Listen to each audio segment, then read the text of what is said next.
On the world news, U.S. set to impose sanctions on Russia for cyber attacks. Sierra Leone medics strike over alleged assault. Plus, Malawi destroys 16,000 expired COVID vaccines.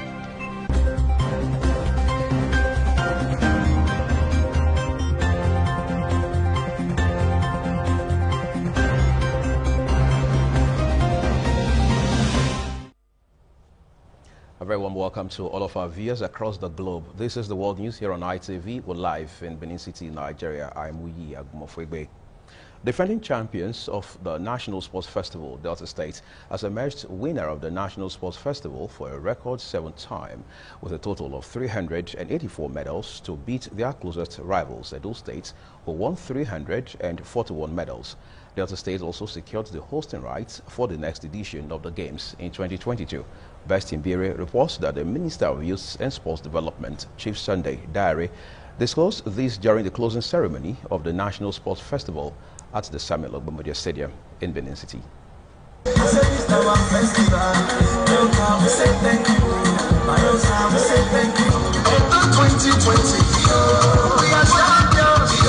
It was a colorful closing ceremony of the 20th National Sports Festival, tagged Edo 2020, as superstar artists Joe Boy, Tenny, and others took center stage to delight guests and athletes.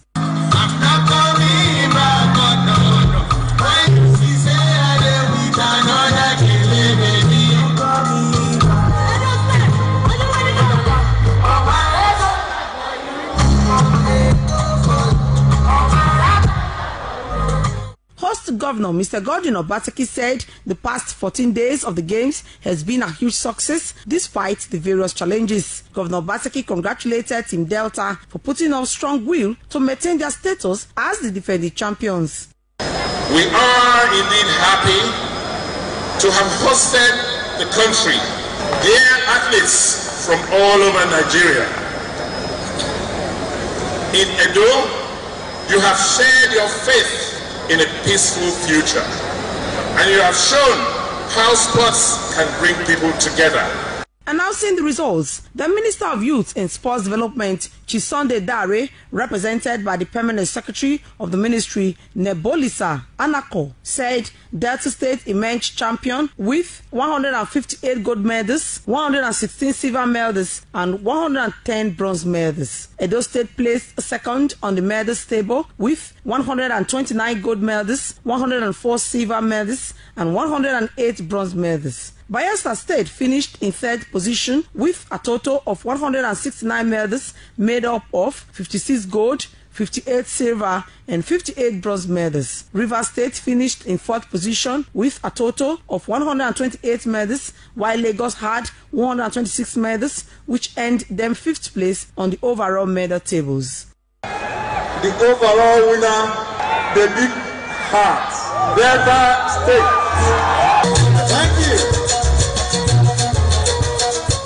Declaring the Games closed, the minister thanked the federal and state governments for ensuring the success of the Games, while chairman of the local organizing committee and Edo State Deputy Governor Kamil Philip Shuaibu also appreciated all who contributed to the success of the Games.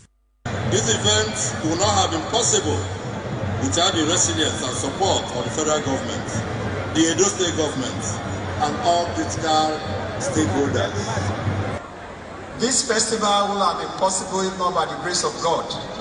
So I want to thank God Almighty for making Edo 2020 possible in 2021. High point of the ceremony was the presentation of the trophy to Delta State with a reputation of the National Sports Festival for a record 7 times. I hereby hand over the flag.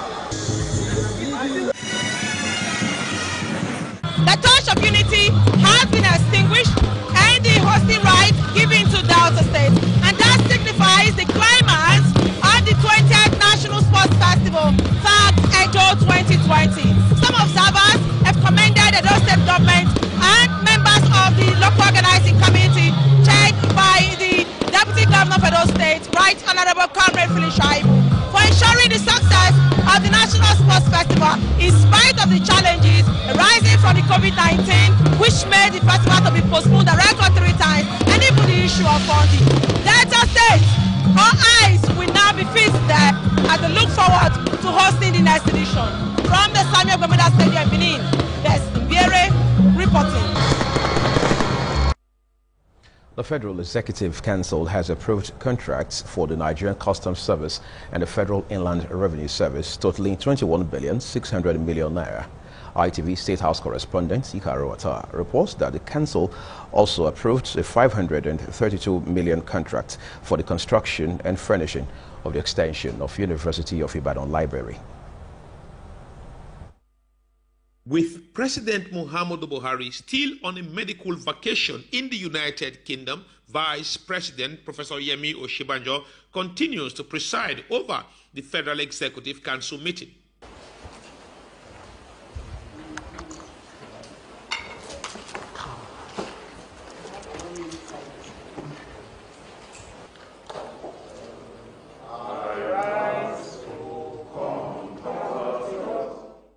This council meeting is a virtual one.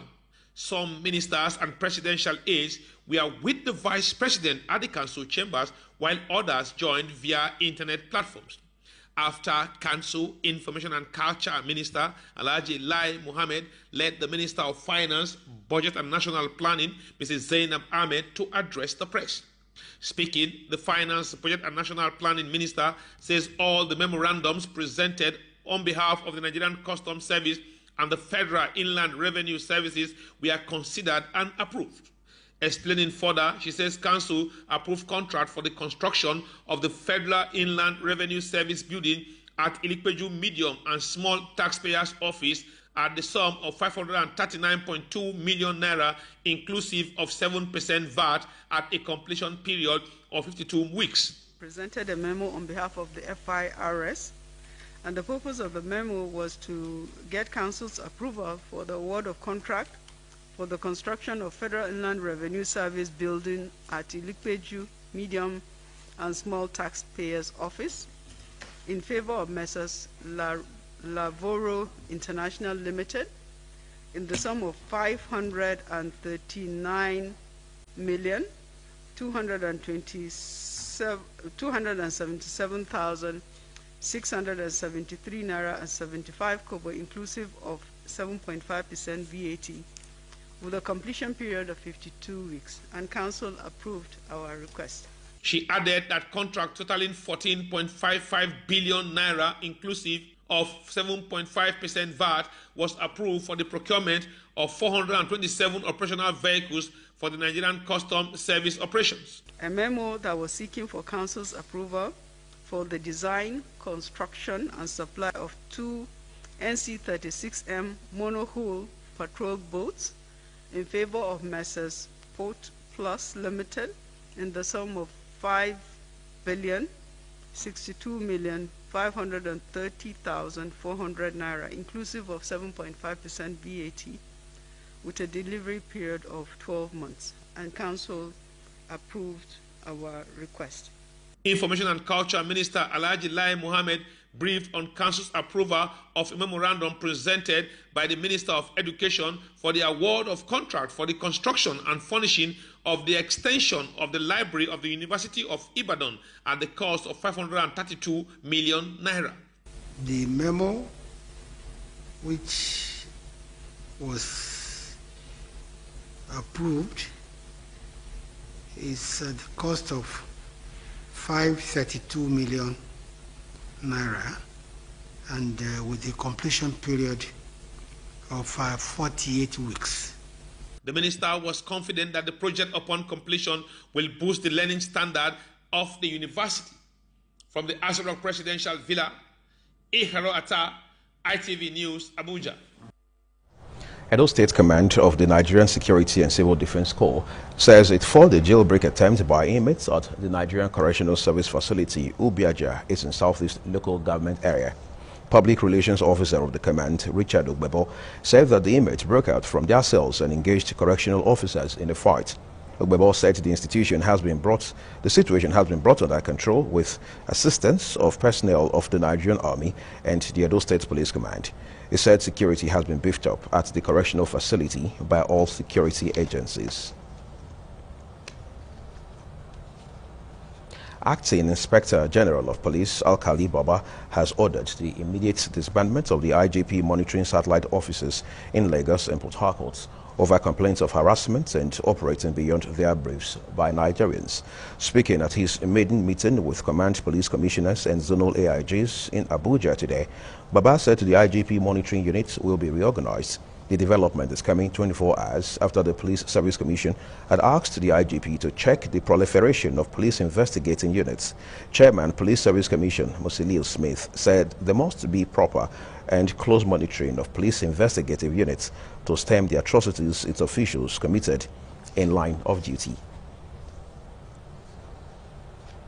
The Nigerian Air Force is on the verge of reducing over-dependence on foreign technology in the production of military equipment and training for its personnel. This is becoming possible with the signing of Memorandum of Understanding between the Nigerian Air Force Industrial Training Fund and Equipment and Productive Applications International Limited. John Turner has more. The MOUs aimed at promoting indigenous technology to sustain production of military hardware and training for its personnel. Speaking at the ceremony, the Chief of Air Staff, Air Marshal Oladayo Amao, represented by the Chief of Standards and Evaluation, Air Vice Marshal Olusegun Philip, says the collaboration were necessary if the NAF was to realize its objective of moving the service towards becoming technologically advanced.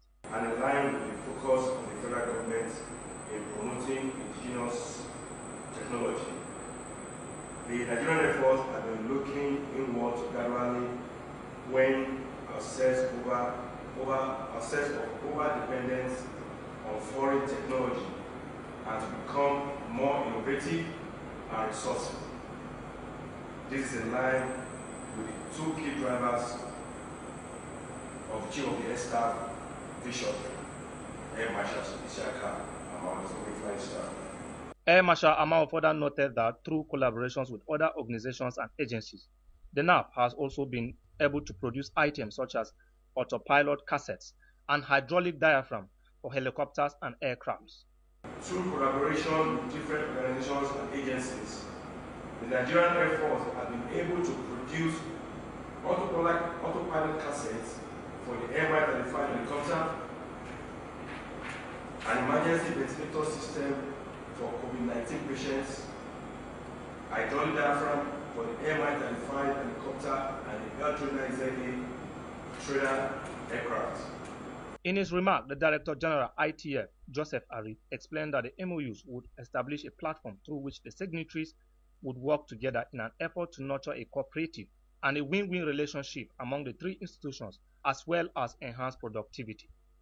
The Chief of Air Staff, sir, the Memorandum of Understanding we have just signed, to my mind, will establish the framework by which our two parties will work together in an effort to nurture a cooperative relationship between our three institutions.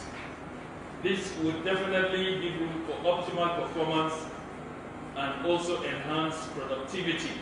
The MOU signing event was witnessed by branch heads and directors from NAF headquarters and directors from the ITF and EPAIL. John Tenner, ITV News, Abuja. The Senate has called on the Inspector General of Police, Uthman Baba, and other heads of security agencies to, as a matter of urgency, carry out investigation into the recent killings of persons in Ebonyi State. National Assembly correspondent Usawoname Ibizugbe has more. As part of its resolutions, the Senate called for urgent intervention from the federal government to end the killings of citizens in Ebonyi State as well as across the country. The resolutions were reached after Ebonyi North Senator Sam Egu raised a point of order on the series of attacks in Ungbo community of Ohaku, local government area of Ebonyi State by herdsmen. On 30th of March 2021, over 18 indigenes of Egedeged, Obegu, and Amazu communities in each local government area of Ogun State, including a priest, were gruesomely murdered in cold blood by rampaging herdsmen. Alarmed that on Monday, just 2 days ago, 12th day of April 2021, the alleged herdsmen and Agila people again invaded Otuebu, Igidobu, and Ndiagu Ibe Oba village in Umugudo Akpu communities in Ahuku local government area of Ogun State, and grossly killed over 12 innocent indigents, burned and destroyed over 56 houses, and kidnapped 5 persons.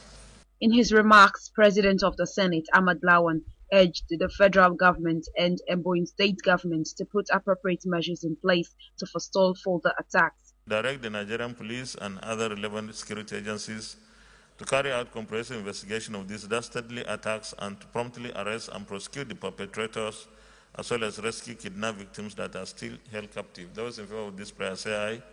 Those against any that answer. A minute silence was observed in honor of the victims of those killed in the attacks. In a similar development, Senator representing Plateau North, Stephanus Giang, cited Order 43 of the Senate's standing rules to inform the Parliament on recent attacks and killings of citizens in Plateau North. Of law-abiding citizens who are going about struggling to make a living. And that issue of insecurity in my constituency, which is also affecting other parts of the country, is a challenge that we will continue to call on government and the security agencies to do all that is possible to address the situation. A minute silence was again observed in honor of the citizens of Nigeria who lost their lives in the gruesome attack. Usawona May Bizubi, ITV News, Abuja.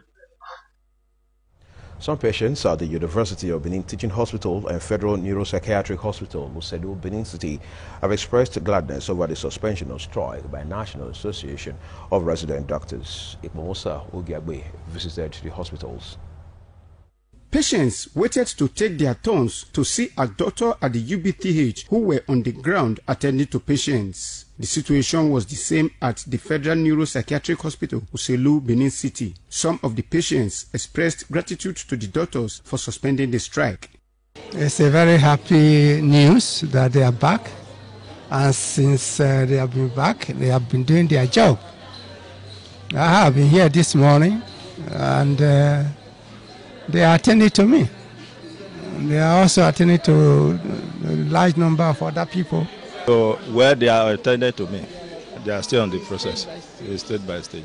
Secretary General Association of Resident Doctors, Federal Neuropsychiatric Hospital, Dr. Ikakitie Segine, expressed the hope that government will fulfill the agreement with the association within the time frame. We are certain that by God's grace, the demands will be met, and then there will be no need for another industrial strike action, as we hold our patients at high esteem.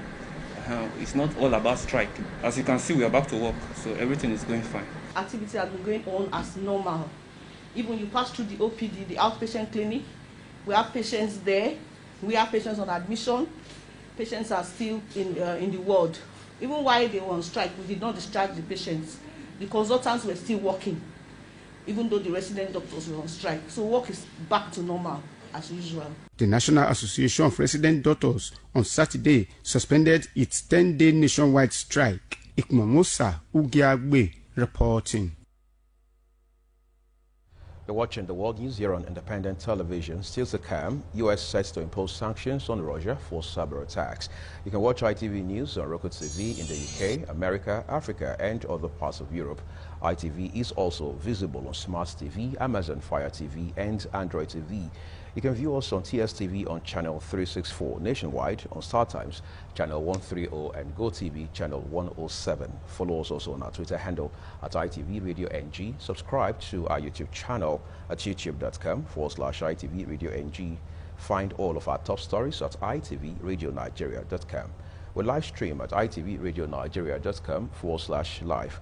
Like our Facebook page at facebook.com/ITV Radio NG. On Instagram, we are at ITVNG. Remember to download the ITV app from your mobile store. Stay tuned.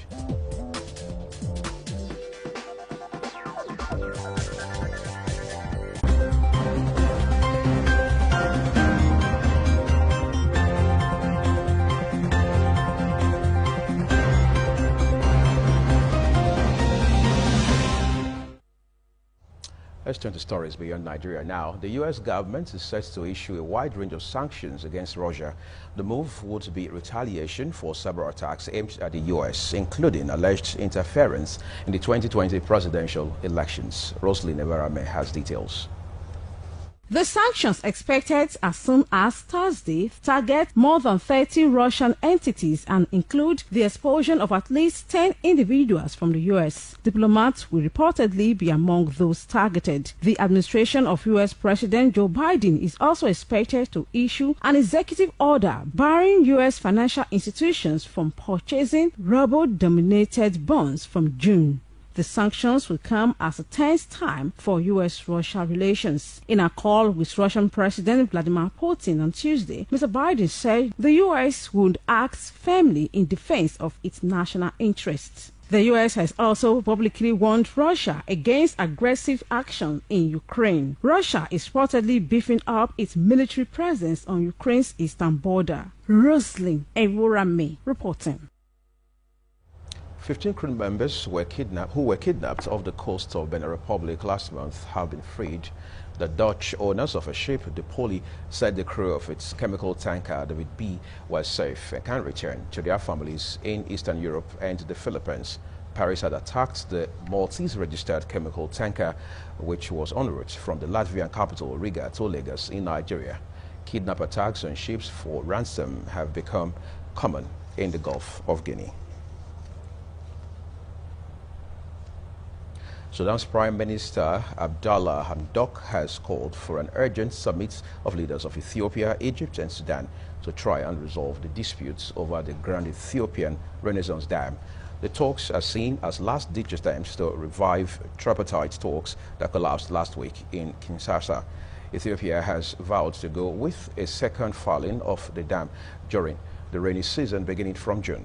But Egypt and Sudan want a binding agreement in place before the filing continues. This comes as Egyptian parliamentarians vowed to support the President Abdel Fattah al-Sisi, who has said all options are on the table in dealing with the water disputes. Junior doctors in Sierra Leone have gone on strike over an alleged assault on one of their colleagues working at the country's main referral hospital. It follows a strike by cleaners that left filth strewn all over the hospital for more than a week. The Doctors Association said one of their female members had been physically assaulted by senior government officials during an incident at Connaught Hospital on Tuesday. The association has asked for the immediate resignation of the concerned officials, saying their members no longer feel safe and confident working with authorities who violate the fundamental human rights of its people. The doctors say they will stay off work until appropriate action is taken.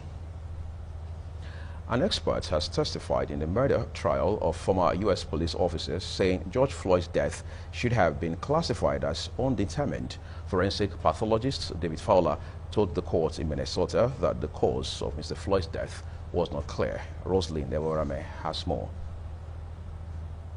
Dr. Flora, who was chief medical examiner for the state of Maryland until his retirement in 2019, was called to testify by Mr. Chauvin's defense on the 13th day of the trial. He was questioned about the findings of the county medical examiner who ruled Mr. Flora's death as homicide. Mr. Flora was a key witness for the defense of the police officer who has denied charges of murder and manslaughter. Mr. Flora said in his view that drug use, heart disease and other factors contributed to Mr. Floyd's death. Prosecutors argued that Mr. Floyd died of asphyxia after the police officer was filmed kneeling on his neck for more than 9 minutes. His defense team is trying to contradict earlier expert testimony that Mr. Floyd died from lack of oxygen during his arrest in Minneapolis, Minnesota last May. Rosalind Evorame reporting.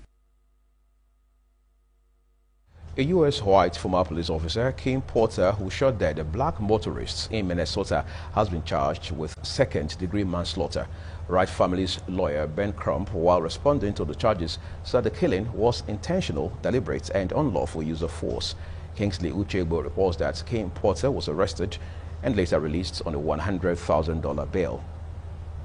The killing has sparked clashes between police and protesters in Brooklyn Center, a suburb of Minneapolis, and late on Wednesday, several hundreds of demonstrators again defied a curfew to gather outside police headquarters. Both Mrs. Porter and local police chief Tim Gannon have resigned following the incident. Previous nights, protesters threw bottles and other objects at police, who responded with stun grenades and pepper spray. At a news conference, Brooklyn Center Mayor Mike Elliott called for people to protest peacefully. All this training, at what point did you not feel that this was a gun in your hand versus a taser?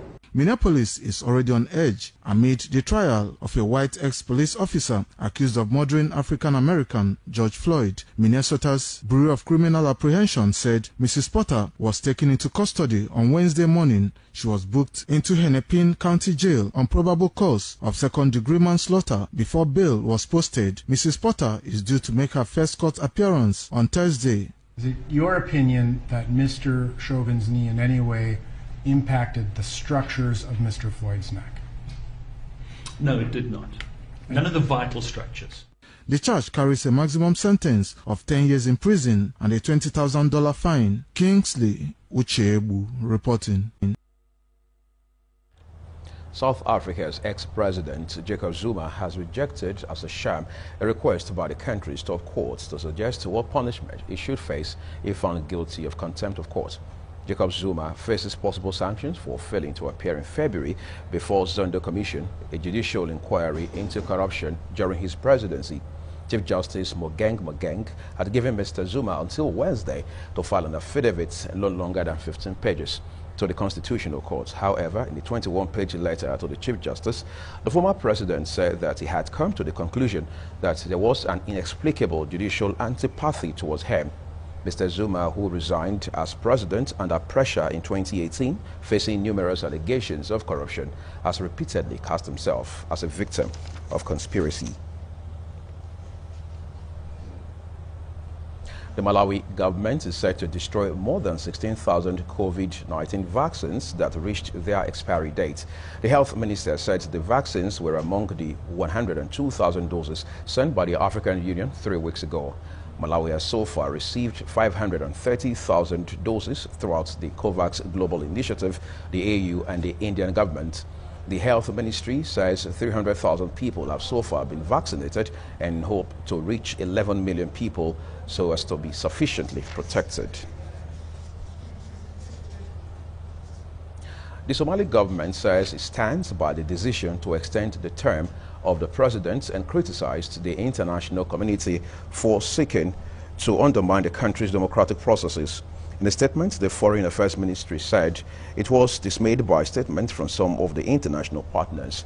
It alleged that they had construed Somalia's laws passed to uphold the democratic rights of the people to choose their leadership and instead painted themselves as unlawful term extensions. The Somali Lower House of Parliament on Monday overwhelmingly extended President Mahmoud Abdullah Farjau's term in office and that of the Federal Parliament by 2 years.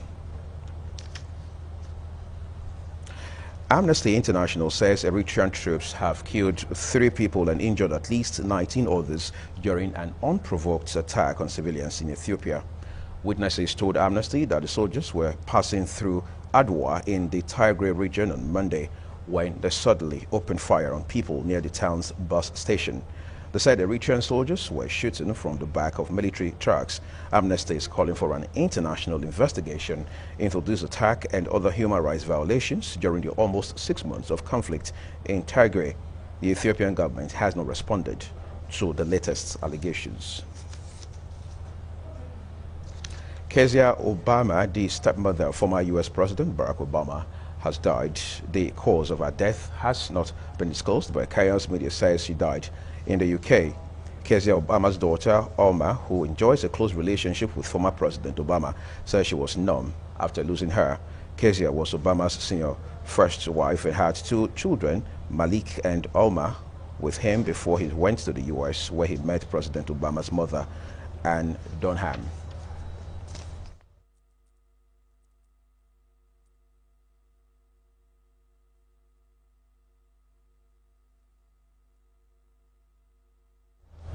A popular beer parlor located at Arosa Street off Sokumba Road, Benin City, was this morning razed to the ground by fire. Deborah Befun reports that the prompt response of firefighters from the Federal Fire Service prevented the fire from spreading to other buildings in the area.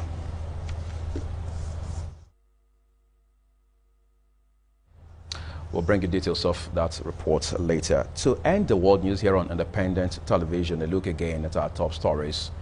The U.S. government is set to issue a wide range of sanctions against Russia. The move would be retaliation for cyber attacks aimed at the U.S., including alleged interference in the 2020 presidential elections. Junior doctors in Sierra Leone have gone on strike over an alleged assault on one of their colleagues working at the country's main referral hospital. And finally, we told you the Malawi government is set to destroy more than 16,000 COVID-19 vaccines that reached their expiry date. On behalf of the news producer, Roslyn Eworame, I'm Uyi Agumofwegwe. Thank you for watching. Enjoy the rest of your day.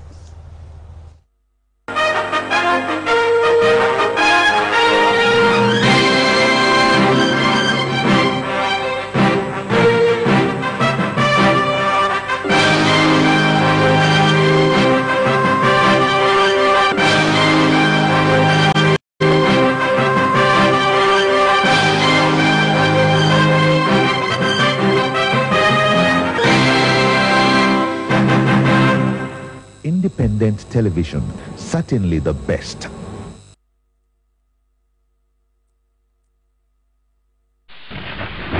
This is ITV. Hello everyone, this is Tintal Tony from the reality TV show Big Brother Naijasi Gobe 2017, and you're watching ITV. Oh, shut that, No one fam. I did the line. You like? Certainly the best.